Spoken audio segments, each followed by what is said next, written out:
හරි. අද පාඩම MCQ 20. ව්‍යාකරණ ප්‍රශ්න පත්‍රයේ ළමයි පටල යන්න තැනක් MCQ 20.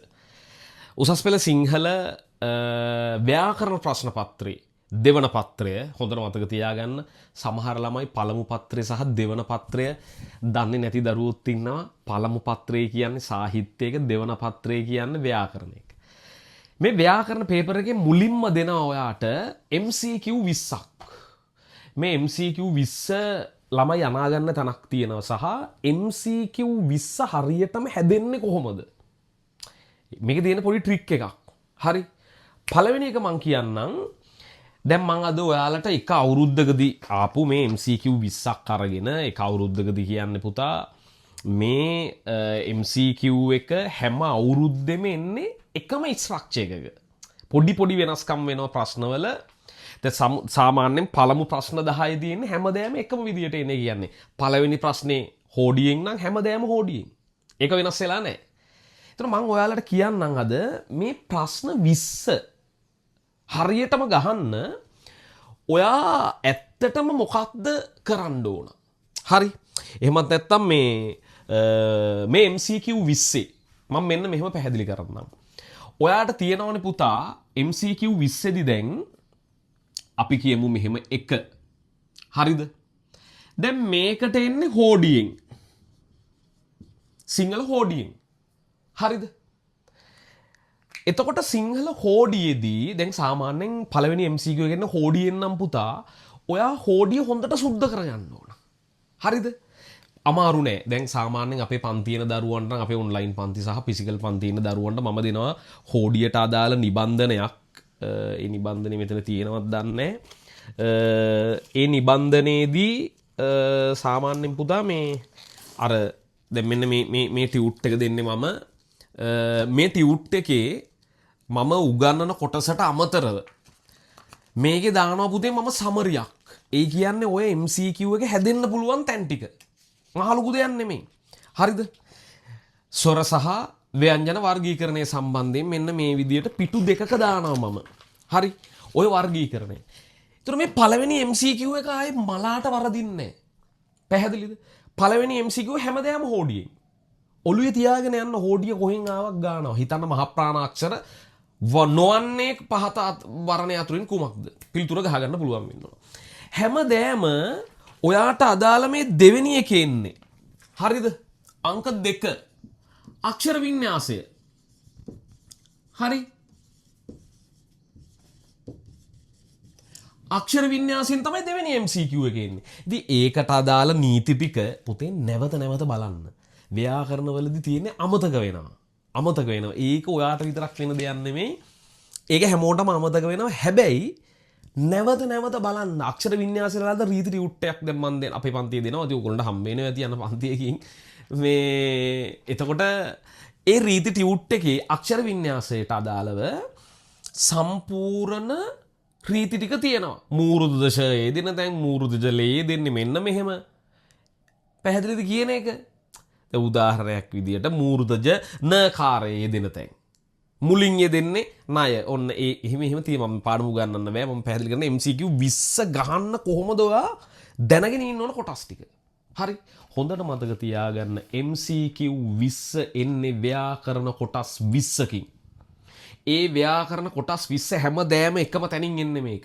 දෙවෙනි ප්‍රශ්නේ හැමදෑම අක්ෂර වින්‍යාසයි.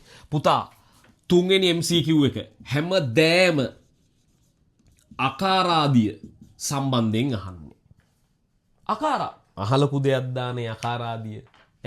මට දැන් මේ මෙතන තියෙන MCQ කොටස පාඩම් ටික කරන්න බෑ. අකාරාදිය එහෙම අමාරුයි නම් කතන්දරේ අවුල්. අකාරාදිය කියන්නේ ලේසි ප්‍රශ්නයක්. සිංහල හෝඩියේ තියෙන අකුරු පිළිවෙලට වචන සැකසීම. තුන්වෙනි එකේ හැමදෑම. දැන් මම ඊළඟට කියන්නම් සාවද්ද මේ නිර්වද්ද ප්‍රකාශය හෝ සාවද්ද ප්‍රකාශය එන්නේ. හොඳේ. දැන් උදාහරණයක් විදියට මෙතන තියෙනවා මෙන්න මෙහෙම. සම්භාව්‍ය ගද්‍ය රචනාවන්හි අයි යන්න වෙනුවට අයි යන්නද භාවිතා වේ. දැන් ඔන්න ඔය වගේ ප්‍රකාශ නිවැරදි ප්‍රකාශය තෝරන්න තමයි හැමදේම 4 වෙනි MCQ එකේ එන්නේ. හරිද? මේ 4 හැමදේම ඩිෆෝල්ට් දෙන්නේ ඒක. හරි. නිවැරදි ප්‍රකාශය. හරි.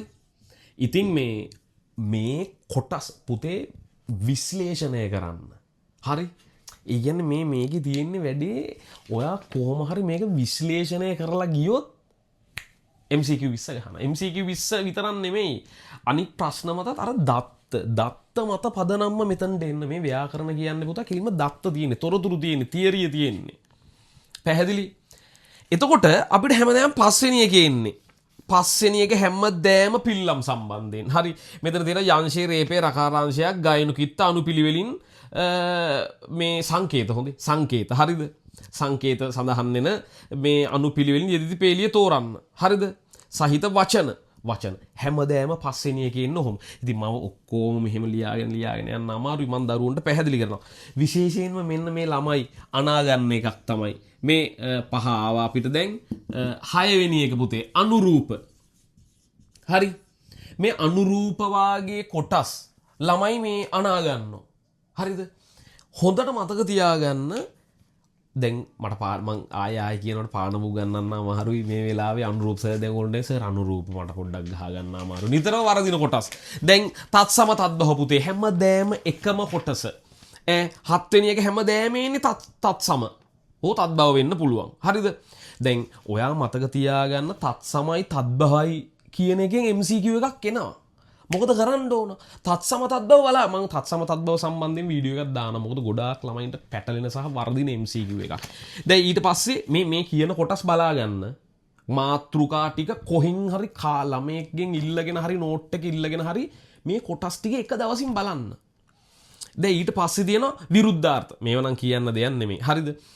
සමානාර්ථ පදයක්, විරුද්ධ පදයක්, සමාන පදයක්. දැන් පුතේ මේ 10 වෙනි එක. හරිද? පහත සඳහන් විභක්ති හා සමාස පිළිනිති වර්ණය තෝරන්න. දැන් පුතේ සමහර අවුරුදු දැන් 10 කියන එකට 10 වෙනි ප්‍රශ්නේ සමහර අවුරුදු වල දිනනවා ක්‍රියාධාතු. අනිවාර්යෙන් එන ප්‍රශ්නයක්. විධික්‍රියා, පූර්වක්‍රියා, පහත සඳහන් වර්ණ අතුරින් පිළිවෙලින් එම මේ ක්‍රියා වර්ග දැක්වෙන වර්ණය තෝරන්න. ඩෙෆිනිට්ලි එන ප්‍රශ්න. බලන් යන්න. විධික්‍රියා, පූර්වක්‍රියා අපේ ළමයින්ට දෙන එක හෑන්ඩ් අවුට් එකක් මම පන්තියේදී. ඉතින් ඒක සුද්ධ කරගත්තා කියන්නේ, ඒක බලාගත්තා කියන්නේ අන්න MCQ එක ගහනවා. දැන් ඔහොම මට කියන්න ඕනේ තව කොටසක් තමයි පුතා එනවා උක්ත අනුක්ත. හරි? අනුක්ත. MCQ එකක් අනිවාර්යයි. දැන් මා කිව්වා මේක උක්තද අනුක්තද? දැන් තෙමේ සර් උක්තද අනුක්තද දන්නේ. ඒ ටික තමයි මේ බලා ගන්න කියන්නේ. උක්ත අනුක්ත කියන්නේ SPයාගෙන උත්තරේ ගන්න පුළුවන් MCQ ප්‍රශ්නයක්. හරි. ඊට පස්සේ තව එකක් එනවා පුතේ මේ අපිට මේ වාක්‍ය රීති වලින්. හරි. මේ වාක්‍ය රීති වලින් නිවැරදි වාක්‍ය අක්ෂරවින් මේ නිවැරදි වාක්‍ය තෝරන්න කියලා එනවා. ඔය 19 18 වාගේ හැමදෑම එන්නේ ඒ MCQ එකේ හැම එකක්. හරිද? ඒ විතරක් නෙමෙයි. දැන් මේ කියන කොටස් ටික බලා ගන්න හොඳේ. කෘදන්ත එනවා MCQ එකක්. තද්දිත MCQ එකක් එනවා පුතා. හරිද? සමාස පුතේ මං මේ කියන්නේ දැන් MCQ එක මේ වයින් එනවනේ. සමාස ටික බලා ගන්න එක මහා දෙයක්ද කියන්නකෝ. දැන් විභක්ති වලින් එනවා. විභක්ති මහා දෙයක්ද කියන්නකෝ. ආලපන වැඩේ තියෙන්නේ MCQ 20 හරියට ගහන්න නම් පුතේ මේ ටිකේ ඔය මේ දැන් මේ විභාගයට තව දවස් කීපයයිනේ තියෙන්නේ. ඒ දරුවෝ හෝ 27 හෝ වේවා ළමයි කරන්න ඕන නිතර දැන් විභක්ති අමතක වෙනවා. ඒක තමයි ස්වභාවය. මේවා අමතක වෙනවා. නිතර බලන්න. විභක්ති කොටස් නිතර බලන්න. ආලපන, අවදි, ආලපන තමා අභිමුඛ කොටගෙන කාහට හරි ඇමතීම ආලපන නම් වේ. ඔන්න දන්නවා. අවදි විභක්ති. මම ඇඳෙන් බිමට වැටෙමි. ඇඳෙන් වෙන්වීමක්, ආරම්භ වීමක්, හඟවන විභක්ති. එහෙමයි තියෙන අයිතිය හඟවන විභක්තිය මොකද්ද සම්බන්ධ? දරුවන්ගේ දෙමාපියන්. එහෙම මේක අර ඔළුවට දාගන්න. එතකොට තමයි ව්‍යාකරණ MCQ 20 ගහන්න පුළුවන්. එහෙනම් මේ ව්‍යාකරණ පුතේ ඔයාට එන පළවෙනි MCQ එක මේක හොඳයි. මේ ව්‍යාකරණ ප්‍රශ්න පත්‍රයේ පළමු කොටස මේ. හරිද? ඉතින් මේක ගහන්න එකම ක්‍රමයකට එන්නේ හැම අවුරුද්දෙම. හරිද? ඉතින් දැන් මේ පද බෙදීම සම්බන්ධයෙන් අන්තිමට එකක් එනවා. ඔය 20 වෙනි එක ගොඩක් වෙලාවට. හරිද? දැන් උපසර්ග සම්බන්ධයෙන් මම මේවා අනිවාර්යයෙන් ඒවා හොඳේ. උපසර්ග. මහ දෙයක්ද කියන්නකෝ. නිපාත වලින් එකක් එනවා. මේවා ලොකු දේවල්ද නෑ. එක මේ පොඩි මොහොතින් බලන්න පුළුවන්. උපසර්ග වලට අදාළ උපසර්ග ටික බලා ගන්න තියෙන නිපාත. නිපාත වර්ගීකරණයක් තියෙනවා. වර්ගීකරණ දැන් මන්නම් ඕක වෙනම අපේ පන්තියේ වෙනම හෑන්ඩ් අවුට් එකක් හදලා තියෙන්නේ. 20යි 27 මේක බලන දරුවෙක් නම් ඔයාට මේ ඔක්කොම ටික හදා ගන්න පුළුවන් අපේ ඔන්ලයින් පන්තියට හෝ ෆිසිකල් පන්ති වලට ආවොත්. ඔන්ලයින් පන්තිය හැමදාම තියෙනවා බ්‍රහස්පතින්දා. දවස් දෙකක් දැන් ප්‍රශ්න පත්‍ර පන්තියත් පටන් අරගෙන තියෙන්නේ. ඉතින් මෙවර විභාග ලියන දරුවන්ට මේ දැන් මේකෙන් මම අදහස් කරන්න පුතා ඔයා පුළුවන් තරම් බලන්න මට පළවෙනි MCQ එක හෝඩියෙන් නම් හරි. හෝඩිය සුද්ධ කරනවාද? නිපාත ටික ඉවර කරනවා. දැන් එතකොට ආයෙ ගහද්දි වරදින්න පුළුවන්. නැවත බලන්න. සතත අභ්‍යාසය අවශ්‍ය වෙන්නේ. පැහැදිලිනේ.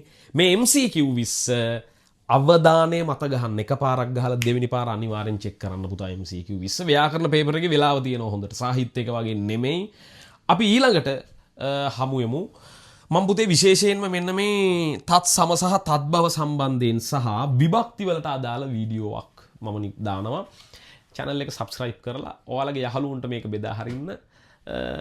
ඔන්ලයින් පන්තියට සම්බන්ධ වෙන්න පුළුවන් කැමති දරුවන්ට මගේ දුරකථන අංකයේ තියෙන channel එකේ වුණ තරම් වීඩියෝස් වල අපි හමු වෙමු එහෙනම්. දරුවෝ හැමෝටම ජයින් ජයම වේවා.